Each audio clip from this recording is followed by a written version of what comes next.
নমস্তে। আপনারা শুনছেন প্রেম আনমোল হোতা হ্যায় বাণী। আমি আপনাদের হোস্ট বাণী। গত এপিসোডে আমার না বলা প্রেমকে সম্রাট বিক্রমাদিত্যের সিংহাসন ৩২ দরবারে ন্যায়ের জন্য আনা হয়েছিল। আজ আপনারা শুনবেন স্বপ্নীল আর আমার প্রেমের ওপর আসা চূড়ান্ত সিদ্ধান্ত, অমর প্রেমের সেই কাহিনী যা আমার বিষণ্ণতা বাড়িয়ে দিয়েছিল, আর ভারত ফেরার সাথে সাথেই আমার পাপা আর অলকা ম্যামের মধ্যে চলতে থাকা অজানা কাহিনীর প্রথম অংশ। স্বপ্নে চূড়ান্ত বিচার, সম্রাটের উপসংহার। স্বপ্নীল আমার অবিবাহিত থাকার ইচ্ছাকেই তার নীরবতার কারণ হিসেবে জানালো। এর ওপর সম্রাট বিক্রমাদিত্য ঘোষণা করলেন, আপনারা দুজনেই একে অপরকে নিষ্কামভাবে ভালোবাসেন। আপনাদের পরস্পরের বিবাহের মাধ্যমে এই প্রেমের পূর্ণতা হবে। বিষণ্ণতার কারণ, আমার চোখ খুলে গেল। আমি বুঝতে পারলাম না এটা স্বপ্ন ছিল নাকি কল্পনা। কিন্তু সম্রাটের সমাধান ঠিক সেটাই ছিল যা রাশিল চেয়েছিল। এখন আমার বিষণ্ণতার কারণ ছিল শুধুই স্বপ্নীলের স্মৃতি। হাঁসের অমর প্রেম। বিমানে আমি হাঁসজোড়াদের অমর প্রেম কাহিনী পড়লাম। হেন্সেলের মৃত্যুর 1 সপ্তাহের মধ্যেই গ্রেটেলও পৃথিবী ছেড়ে চলে গিয়েছিল। এটা পড়ে আমার বিষণ্ণতা আরও বেড়ে গেল। আমার মনে হলো প্রকৃত প্রেম এমনই হয়। যক্ষ প্রশ্ন। আমার মনে হলো আমার ভাগ্যে স্বপ্নীলের সাথে যুক্ত হওয়াই লেখা আছে, কিন্তু এখনও যক্ষ প্রশ্ন এটাই ছিল, আমি স্বপ্নীলকে বিবাহ করে পাপাকে একা ফেলে রেখে আমেরিকা যাব কি করে? ভারত প্রত্যাবর্তন এবং ঘরের রহস্য। অলকা ম্যামের নির্দেশ। বিমানবন্দরে অলকা ম্যামের ফোন এল। তিনি আমাকে আর পাপাকে নিজের বাড়িতে দুপুরের খাবারের জন্য আমন্ত্রণ জানালেন। পাপা কেন ম্যামের বাড়িতে খাবার খেতে যাচ্ছেন? পাপার খুশি।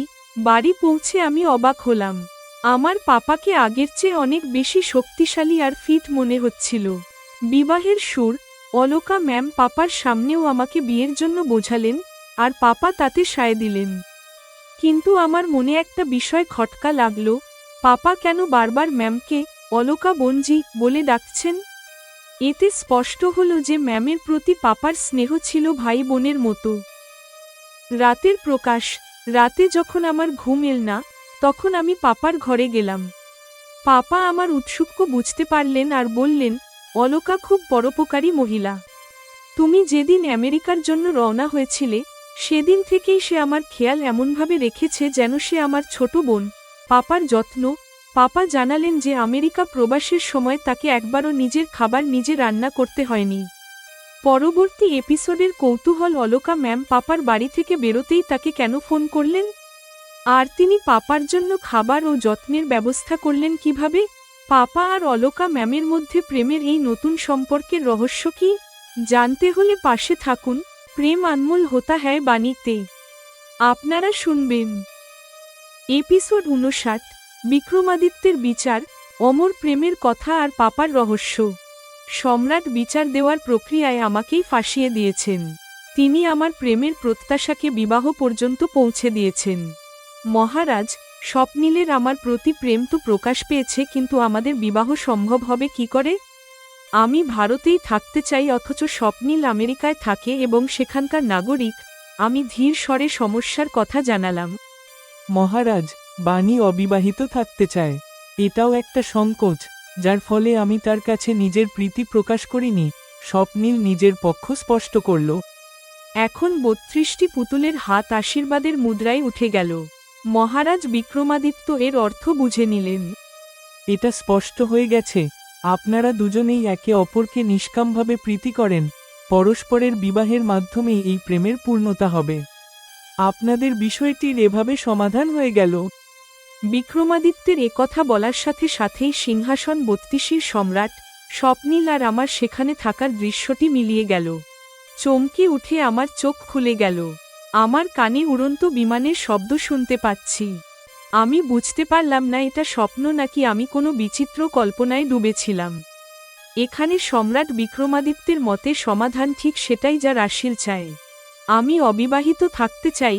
স্বপ্নীলের আমার সাথে প্রেম বা বিবাহের ইচ্ছা প্রকাশ না করার পেছনে কি সত্যি এটাই কারণ?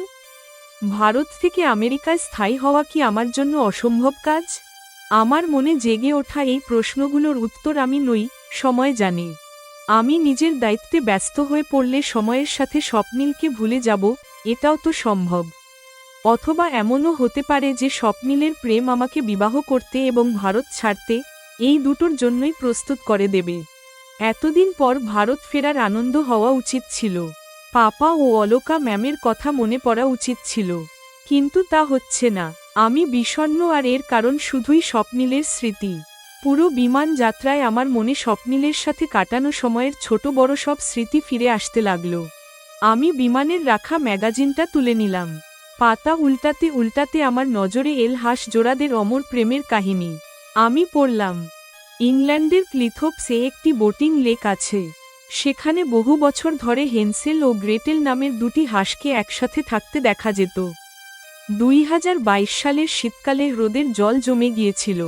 হেন্সেল ও গ্রেটেল দুজনেই বরফে আটকে যায়। স্ত্রী গ্রেটেলকে বাঁচানো গেলেও হেন্সেল বরফে জমে মারা যায়। সঙ্গীকে হারিয়ে গ্রেটেলও বেশি দিন বাঁচেনি।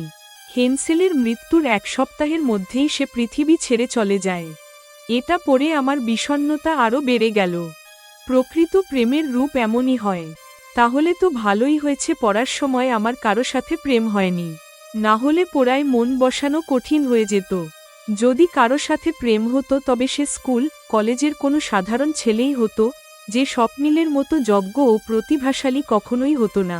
হয়তো আমার ভাগ্যে স্বপ্নিলের সাথে যুক্ত হওয়াই আছে, তাই এর আগে কারো প্রেমে পড়িনি। এমনকি বিবাহের ব্যাপারে পাপার চাপও আমার ওপর কার্যকরী হয়নি। যদিও এই সব কিছুকে আমি ভালোই মনে করছি, তবুও যক্ষ প্রশ্ন এটাই, আমি স্বপ্নিলকে বিবাহ করে পাপাকে একা ফেলে আমেরিকা যাব কি করে? বিমানবন্দর থেকে বেরোনোর আগেই অলকা ম্যামের ফোন এল। ওয়েলকাম ব্যাক বানি, তোমাকে নিতে বসন্তকে গাড়ি দিয়ে পাঠিয়েছি। সে তোমাকে চেনে, তুমি তার সাথে চলে এসো, তিনি জানালেন। থ্যাংক ইউ ম্যাম, আমি বললাম। বানি, তুমি সরাসরি আমার বাড়িতেই চলে এসো। আমি তোমার পাপাকেও দুপুরের খাবারের জন্য ডেকেছি। খাবারের পর তোমরা দুজনে বাড়ি চলে যেও, তিনি নির্দেশ দিলেন। ঠিক আছে ম্যাম, আমি তেমনই করব। বলতে বলতে ভাবছি পাপা আর ম্যামের মধ্যে এমনটা কবে আর কিভাবে হলো যাতে পাপা ম্যামের বাড়িতে খাবার খেতে আসছেন। আমি ম্যামের বাড়ি পৌঁছেছি। তিনি স্নেহে আমাকে জড়িয়ে ধরলেন। তাকে আবার আমার নিজের মায়ের মতো মনে হচ্ছে। আমি যখন স্নান সেরে ঘর থেকে বেরোলাম তখন পাপা সেখানে পৌঁছে গেছেন। তাকে দেখে আমি অবাক হলাম। তিনি আগের চেয়ে অনেক বেশি শক্তিশালী ও ফিট দেখাচ্ছেন। বাহ পাপা, আপনাকে তো দারুণ স্মার্ট দেখাচ্ছে। আমার আমেরিকা প্রবাসের সময় আপনি একা ছিলেন। একা থাকতে আপনার কোনো সমস্যা হয়নি তো? আমি এই নিয়ে খুব চিন্তায় ছিলাম। আমি তার পা ছুঁয়ে প্রণাম করে বললাম। পাপা স্নেহে আমার কাঁধে হাত রাখলেন। বানি, আমারও মনে হচ্ছে আমার যে মেয়ে আমেরিকায় গিয়েছিল, ফেরার পর সে আরও বেশি আকর্ষণীয় আর লক্ষ্মী হয়ে গেছে। পাপা আমাকে এমনভাবে দেখছেন যেন বিশ্বাসই করতে পারছেন না যে আমিই তার বানি কিনা। অলকা ম্যাম আমাদের বাবা মেয়ের মিলন দেখছেন। তিনি এমন ভালো সুযোগ হাতছাড়া করবেন না। নীরজজি, আমি বানিকে তাই তো বলি, বানি তুমি বিয়ে করে নাও। এতে তোমার পাপা আর তুমি দুজনেই বেশি খুশি থাকবে। কিন্তু এ তো শোনাই না। ম্যাম হাসতে হাসতে রাশিলের সেই একই কথা তুললেন। অলকা বোনজি, আপনিই একে বোঝান। আমার অন্য সব কথা শোনে, কিন্তু বিয়ের কথা একেবারেই শোনে না।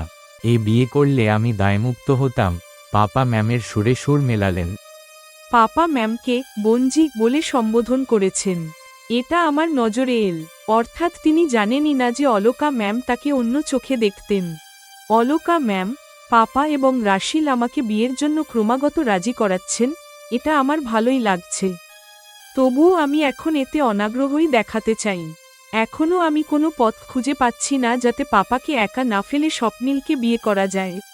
আমাকে অন্যমনস্ক দেখে পাপা জিজ্ঞেস করলেন, বানি তুমি চুপ কেন, কিছু বলো। পাপা, আমার ঘুম পাচ্ছে। আমি খেয়ে শুয়ে পড়তে চাই, আমি ধীর স্বরে বললাম। তোমার জেট ল্যাগ হয়েছে, তুমি খেয়ে নিয়ে একটু ঘুমিয়ে নাও। বলতে বলতে ম্যাম উঠলেন। চলুন নীরজজি, আমরা খেয়ে নিই। বলতে বলতে তিনি এগোলেন। পাপা আর আমিও তার পেছনে গেলাম। খাবার সময় পাপা আর অলকা ম্যামই কথা বলছিলেন। তাদের কথাবার্তায় মনে হচ্ছিল আমার প্রবাসের সময় তারা আগেও কয়েকবার দেখা করেছেন। পাপা অলকা ম্যামের ব্যবসা আর ম্যাম পাপার বইয়ের ব্যবসা নিয়ে কথা বলছিলেন। দুজনের মধ্যে পরিচয় বেড়েছে দেখে আমার ভালো লাগলো। খাবারের পর ম্যাম আমাকে থেকে যেতে বললেও আমি পাপার সাথে বাড়ি ফিরলাম। পথে আমি ঝিমোচ্ছিলাম দেখে পাপা চুপ ছিলেন। আমাদের মধ্যে তেমন কথা হয়নি। দিনের বেলা ঘুমিয়ে নেওয়ায় রাতে আমার ঘুম আসছে না। মনে অনেক কৌতূহল, পাপা জেগে আছেন কি না দেখতে চুপি চুপি তার ঘরের দরজায় গেলাম। ঘর অন্ধকার থাকলেও পাপা আমার পায়ের শব্দ পেয়ে গেলেন। কি ব্যাপার বানি, তিনি জিজ্ঞেস করলেন। কিছু না পাপা, ঘুম আসছিল না তাই দেখতে এলাম আপনিও জেগে আছেন কিনা। আমি জানালাম। শুনে পাপা বিছানা থেকে উঠলেন। তিনি আলো জ্বালিয়ে ঘর আলোকিত করলেন। এসো বসো, আমরা একটু কথা বলি। পাপা আমার মনের অবস্থা বুঝতে পেরে পাশে ডাকলেন। তিনি হেলান দিয়ে বসলেন আর আমিও তার পাশে বসলাম। আজ ম্যাম আপনাকে খাওয়ার জন্য ডাকলেন কিভাবে? পাপা কিছু বলার আগেই কৌতূহল মেটাতে আমি জিজ্ঞেস করলাম। অলকা খুব পরোপকারী মহিলা। তুমি যেদিন রওনা দিলে সেদিন থেকেই সে আমার খেয়াল ছোট বোনের মতো রেখেছে। পাপার কথায় অলকা ম্যামের প্রতি শ্রদ্ধা ছিল। পাপা বারবার বোন শব্দটা ব্যবহার করায় এটা স্পষ্ট যে তাদের মধ্যে ভাই বোনের সম্পর্কই তৈরি হয়েছে। ম্যাম তার ভালোবাসাকে স্নেহের রূপেই পাপার সামনে প্রকাশ করেছেন। হ্যাঁ, তিনি তো পরোপকারী। আমি সবিস্তারে শুনতে চাইলাম আর পাপা আমার মনের কথা বুঝতে পারলেন। এই কদিন আমাকে নিজের জন্য একবারও রান্না করতে হয়নি।